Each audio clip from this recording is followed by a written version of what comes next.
नमस्कार, मैं हूँ एस्ट्रो वास्तु एक्सपर्ट सावी सिंह और आपके राशिफल के साथ आज हम फिर से हाजिर हैं। आज हम बात करने वाले हैं कि तुला राशि वालों के लिए नवंबर का महीना क्या कुछ खास लेकर आ रहा है।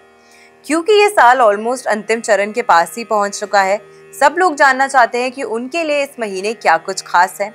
और सबसे महत्वपूर्ण तरीका है ये जानने का कि इस महीने के दौरान ग्रहों के गोचर को समझा जाए कि इस महीने के दौरान प्लैनेट के ट्रांजिट्स आपकी राशि को किस तरीके से प्रभावित करे हैं, आपके करियर में, आपके रिलेशनशिप्स में, आपकी फाइनेंशियल सिचुएशंस में किस तरीके के बदलाव जो है वो लेकर आ रहे हैं। तो आज की वीडियो में हम प्लैनेट्स के ट्रांजिट्स को भी समझेंगे, साथ में इस महीने के पंचांग को भी जानेंगे और साथ में आपके लिए एक विशेष, एक बहुत ही इजी और अच्छी रेमेडी भी शेयर करेंगे जिससे करके आप अपने लिए इस महीने को और भी ज्यादा बेहतर बना सकते हैं। तो जुड़े रहिएगा इस वीडियो के साथ एंड तक। अब सबसे पहले जब हम बात करते हैं आपकी राशि की यानी कि तुला राशि की, तो आपके लिए राशि के स्वामी ग्रह जो हैं वो शुक्र हैं, जो कि इस महीने के दौरान वृश्चिक राशि में ट्रांजिट कर रहे हैं। बुध ग्रह की अगर हम बात करते हैं तो वो भी वृश्चिक राशि में ही गोचर करने वाले हैं और साथ के साथ सूर्य की अगर हम बात करते हैं तो वो पहले 16 नवंबर तक तुला राशि में और उसके पश्चात में वृश्चिक राशि में गोचर करने वाले हैं। देवगुरु बृहस्पति इस महीने के दौरान अपनी उच्च राशि कर्क राशि में ट्रांजिट कर रहे हैं, लेकिन 11 नवंबर को वक्रीय चाल यानी कि रेट्रो मूवमेंट में भी आ जाएंगे। शनि देव इस महीने के दौरान मीन राशि में ही गोचर करने वाले हैं, रेट्रो मूवमेंट कर रहे हैं, लेकिन 28 नवंबर को काफी लंबे समय के बाद वक्रीय चाल से छोड़कर मार्गी चाल में आ जाएंगे। और राहु इस महीने के दौरान कुंभ राशि में और उससे 180 डिग्री ऑपोजिट एग्जैक्टली केतु जो है वो एकादश भाव में गोचर करने वाले हैं। अब ये सभी ट्रांजिट्स, ये सभी गोचर जो है वो आपकी राशि को विशेष करके इसका जो प्रभाव है उस पर देखने को मिलेगा। सबसे पहले इसीलिए क्योंकि आपकी राशि से सेकंड हाउस में त्रिग्रही योग जो है वो स्थापित हो रहा है और आपकी राशि में भी दो महत्वपूर्ण ग्रह जो है वो गोचर कर रहे हैं इस महीने के दौरान। इस महीने की शुरुआत सबसे पहले अगर हम करते हैं तो बहुत ही शुभता से हो रही है, क्योंकि 1 नवंबर को पंचांग अनुसार हरि प्रबोधिनी एकादशी, जिसे देवउठनी एकादशी भी कहा जाता है, जिस दिन तुलसी विवाह का महापर्व मनाया जाता है, वो 1 नवंबर को होगा।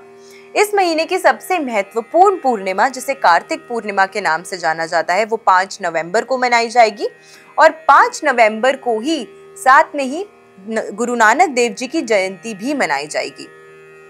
इस महीने 11 नवंबर को देवगुरु बृहस्पति मार्गी से गोचर करके वो इस महीने के दौरान रेट्रो हो जाएंगे यानी कि वक्रीय हो जाएंगे और वहीं शनि देव जो बहुत लंबे समय से रेट्रो मूवमेंट में थे यानी कि वक्रीय चाल में थे, वो फाइनली 28 नवंबर को मार्गी हो जाएंगे। तो ये सभी महत्वपूर्ण प्लैनेट के ट्रांजिट्स और साथ में ये जो पंचांग है वो आपकी राशि पर कुछ विशेष प्रभाव जो है वो डालने वाला है। तुला राशि की अगर हम खास करके बात करते हैं तो आपकी राशि के स्वामी ग्रह जो है वो शुक्र होते हैं और शुक्र इस महीने के दौरान आपकी राशि से सेकंड हाउस में गोचर कर रहे हैं, ट्रांजिट कर रहे हैं। यानी कि वृश्चिक राशि में शुक्र की ये जो प्लेसमेंट है सेकंड हाउस में आपके फाइनेंशियल अपॉर्चुनिटीज को बढ़ाता हुआ नजर आता है। आपके कुटुंब के साथ, आपकी फैमिली के साथ आपके रिलेशनशिप्स को और ज्यादा सुखनुमा बनाते हुए नजर आएगा। बुध ग्रह की अगर हम बात करें तो वो भी इस महीने के दौरान वृश्चिक राशि में ही रहने वाले हैं, लेकिन 7 नवंबर से रेट्रो मूवमेंट करेंगे यानी कि वक्रीय चाल चलेंगे और रेट्रो मूवमेंट करते करते आपकी ही राशि में 23 नवंबर को गोचर कर जाएंगे। तो आपकी खुद की राशि को बुध ग्रह जो है वो प्रभावित करेगा और जब रेट्रो होकर बुध ग्रह आपकी राशि को प्रभावित करेगा तो सबसे विशेष करके जिस चीज का आपको ख्याल रखना है वो है अपनी वाणी का और साथ के साथ आपको ख्याल रखना है अपनी प्लानिंग का। हो सकता है क्योंकि बुध ग्रह जो है वो वाणी और बुद्धि के कारक ग्रह माने जाते हैं, जब ये वक्री मूवमेंट में आते हैं तो आपकी प्लानिंग और आपकी वाणी दोनों पर ही कुछ नेगेटिव इम्पैक्ट जो है वो डाल सकते हैं। इसीलिए सोच समझ के निर्णय भी लीजिएगा और सोच समझ के अपनी शब्दों का चयन भी करना इस महीने के दौरान आपके लिए इम्पोर्टेंट और अनिवार्य हो जाएगा। सूर्य की अगर हम बात करते हैं तो सूर्य इस महीने के दौरान अपनी नीचस्थ राशि में गोचर कर रहे हैं, जो कि आप ही की राशि तुला राशि है और यहाँ पे 16 नवंबर तक रहने वाले हैं और 16 नवंबर तक यहाँ पे प्लेस रहने की वजह से आपके जो भी हेल्थ इश्यूज प्रिवेलिंग थे उसमें कुछ सकारात्मक बदलाव जो है वो आपको देखने को मिलेंगे सूर्य की इस प्लेसमेंट की वजह से। और इसके बाद भी जब सूर्य गोचर करके आपकी राशि से सेकंड हाउस में प्लेस हो जाएंगे तो भी आपकी हेल्थ पर किसी भी प्रकार की आंच जो है वो आती हुई नहीं नजर आती है। तो स्वास्थ्य के लिहाज से आपके लिए जो महीना है वो अच्छा नजर आता है। देवगुरु बृहस्पति इस महीने के दौरान केंद्र में ही दशम भाव में कर्क राशि में अपनी उच्च राशि में हंस योग जो है आपके लिए स्थापित कर रहे हैं। प्रोफेशनल लाइफ में बहुत अच्छे सकारात्मक बदलाव आपको आते हुए नजर आएंगे। विशेष करके वो लोग जो अपने खुद का बिजनेस करते हैं उनके लिए ये जो समय है वो काफी ज्यादा अच्छा नजर आता है। आपको काफी अच्छी अपॉर्चुनिटीज अपने बिजनेस को ग्रो करने के लिए, एक्सपैंड करने के लिए मिलने वाली हैं। शनि देव छठे भाव में रेट्रो मूवमेंट वक्रीय चाल में आ रहे हैं, तो थोड़ा सा इस महीने के दौरान आपको वो लोग जो नौकरी पेशे से जुड़े हुए हैं उन्हें थोड़ा सा वाद विवाद से बचने का प्रयास जरूर करना चाहिए। अपने सीनियर्स की कही गई कोई भी बात आपको नजरअंदाज नहीं करनी है और अपने जूनियर्स का भी विशेष करके आपको ख्याल रखना है। ऐसा नहीं कि वो आपसे जूनियर है तो आप उनकी निंदा करें या आप उनको अपशब्द बोलें। तो अपनी वाणी पर, अपने बिहेवियर पर, दोनों ही चीजों पर विशेष करके आपको नियंत्रण रखने का प्रयास इस महीने के दौरान जरूर करना है। अन्यथा कहीं ना कहीं आपकी फिर प्रोफेशनल लाइफ में, अगर आप जॉब सेक्टर में काम करते हैं, आपको कुछ परेशानियों का सामना करना पड़ सकता है। राहु की अगर हम बात करते हैं तो वो पंचम भाव में प्लेस्ड रहने वाला है। दोस्ती यारी में हो सकता है कि आप अपना कीमती समय जो है इस महीने के दौरान थोड़ा सा जाया कर सकते हैं। तो इसीलिए अपने समय का और अपनी एनर्जी दोनों का ही सदुपयोग करने का आपको प्रयास करना है। और अगर फ्रेंड्स के साथ बाहर जा भी रहे हैं, एंजॉय कर भी रहे हैं, तो भी आपको ये प्रयास जरूर करना चाहिए कि आपके लिए जो आपके जीवन में आगे बढ़ने के लिए चीजें इंपॉर्टेंट है उससे आप कहीं भी पीछे ना छोड़िए। तो दोनों चीजों को, अपनी पर्सनल और प्रोफेशनल लाइफ को अच्छे से बैलेंस करने का आपको प्रयास जरूर करना चाहिए। इस महीने के दौरान वो लोग जो रिलेशनशिप्स में हैं, हो सकता है कि आपके लिए कुछ नेगेटिव इम्पैक्ट जो है राहु की प्लेसमेंट का पंचम भाव में वो हो सकता है।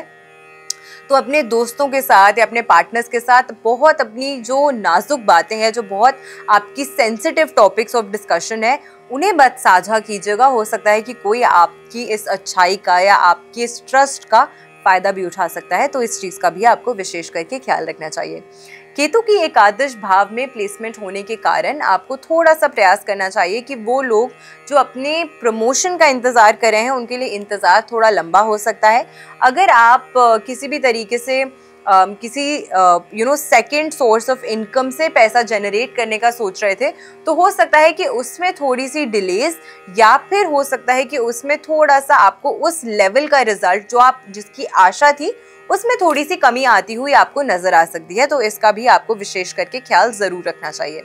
नवंबर का महीना ऑल ओवर आपके लिए एक बैलेंस का महीना है, अपने खुद के संतुलन को मेंटेन करने का महीना रहने वाला है। फाइनेंशियल प्लानिंग करके चलेंगे तो ये महीना आपके लिए सकारात्मक बदलाव लेकर आ सकता है, वरना आपके लिए कुछ परेशानियां भी उत्पन्न हो सकती हैं। इस महीने आपको अपने खुद के गोल्स पर भी फोकस करने का प्रयास करना है, तो अपने फोकस को ज्यादा डिविएट मत होने दीजिएगा। ऑल ओवर अपने इस महीने को और ज्यादा बेहतर बनाने के लिए कौन सा एक उपाय है जो आपको जरूर करना चाहिए? इस महीने के दौरान आपको पीली सरसों के थोड़े से दाने लेने हैं और साथ में आपको 2 पीली कौड़ियां लेनी है। इसे एक पीले कपड़े में बांधकर आपको अपने घर में माँ लक्ष्मी के समक्ष थोड़ी देर जरूर रखना चाहिए और गुरुवार के दिन आपको इस पोटली को अपने बैग या अपने वॉलेट में कैरी करना चाहिए। आपके जीवन में कोई भी financial related issues, obstacles, hurdles, परेशानियां जो भी आ रही हैं वो खत्म होंगी। साथ में कोई भी नेगेटिविटी आपके जीवन में आपको परेशानी नहीं दे सकेगी और साथ में देव गुरु बृहस्पति की जो ऊर्जा है वो भी आपके लिए बेहतर होती हुई नजर आएगी। प्रत्येक गुरुवार आपको इसे अपने वॉलेट से निकालकर थोड़े समय के लिए फिर से माँ लक्ष्मी के समक्ष जरूर रखना चाहिए और फिर से आप इसे अपने वॉलेट या अपने बैग में रख सकते हैं। तो इस प्रकार से इस रेमेडी को अगर गुरुवार के गुरुवार करेंगे आप नवंबर के महीने में, तो आपके लिए जो महीना है वो और बेहतर होता हुआ नजर आएगा। मैं आशा करती हूँ आज की वीडियो आपको पसंद आई होगी और चैनल पे नए हैं तो चैनल को सब्सक्राइब करना मत भूलिएगा। ऐसी बेनिफिशियल वीडियोस के साथ फिर से लौट कर आऊंगी इस चैनल पे। मैं आशा करती हूँ आपका दिन शुभ रहे। नमस्कार, जय माता दी।